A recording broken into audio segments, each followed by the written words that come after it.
دخل أحد الناس فوجد رجلا يتكلم في الإمام مالك، هذا الرجل العظيم الذي قال فيه النبي صلى الله عليه وسلم في حديث أبي هريرة رضي الله عنه: تكاد تضرب الناس أكباد الإبل لا تجد إلا عالم المدينة.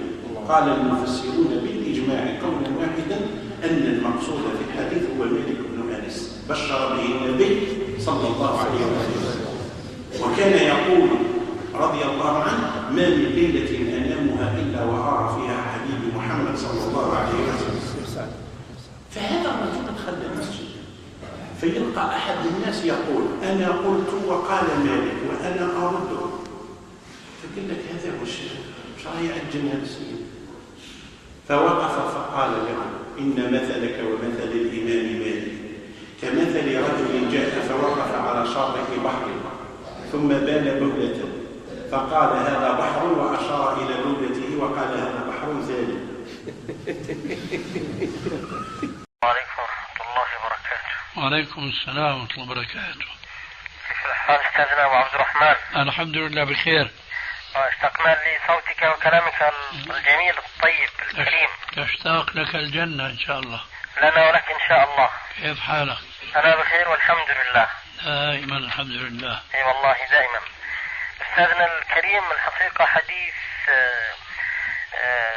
في البداية والنهاية يوشك أن يضرب الناس أكباد الإبل يطلبون العلم فلا يجدون أحدا أعلم من عالم المدينة. ضعيف. نعم. ضعيف. نعم. هكذا يعني. حديث يوشك أن يضرب الناس أكباد الإبل يطلبون العلم فلا يجدون أعلم من عالم المدينة.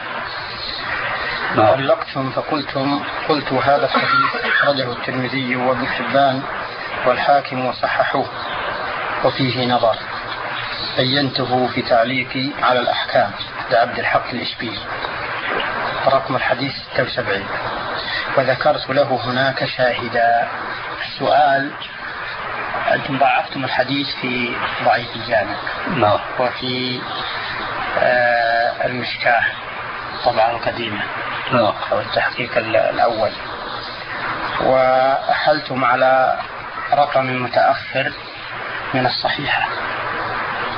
وهنا ذكرتم أن الحديث له شاهد هناك في تحقيقكم لكتاب الأحكام. السؤال: ما درجة هذا الشاهد؟ هل يتقوى به الحديث؟ لو كان يتقوى به ما كنا أصرنا على ضعفه. إذن ذاك الشاهد لا يفيد الحديث من قوة. هو ضعيف ذلك. لا. جزاكم الله خير. وهي واقع أنا عندي هنا ظروفه لكتاب جديد لأخينا الشيخ سعد بن عبد الرحمن الحصي. أشرفنا عليه من زمن وهو الآن يكاد يخرج إلى الناس. اسمه حقيقة الدعوة إلى الله تعالى وما اختصت به جزيرة العرب وتقويم مناهج الدعوات الإسلامية الواردة إليها. واقع أنا عندي هنا